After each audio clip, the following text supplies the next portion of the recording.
തലൈവർ പടം പറയേണ്ട ആവശ്യമില്ല.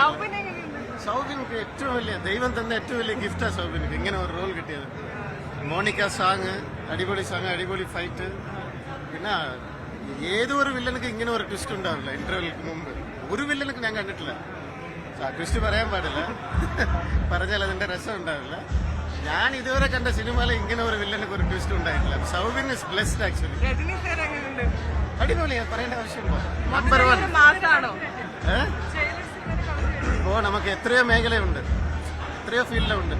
എല്ലാവർക്കും നമ്പർ 1 പൊസിഷൻ പറയുന്നത് ഒരു കാലഘട്ടം മാത്രമേ ഉള്ളൂ. അത്ലീറ്റ് ആയാലും ശരി, ഏത് ഫീൽഡായാലും ശരി, ഒരു കാലഘട്ടം.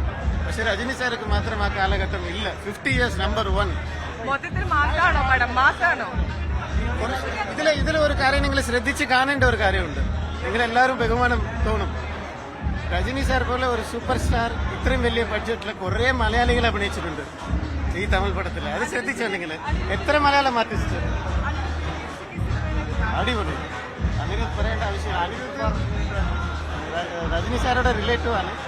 അതിനേക്കാളും ഏറ്റവും വലിയ ഫാനാണ് അനിരുദ്ധ്. ഞാനും ഇവിടെ വന്നത് ഒരു ആക്ടറായിട്ടല്ല വന്നത്. I M the greatest fan of Rajinikanth sir.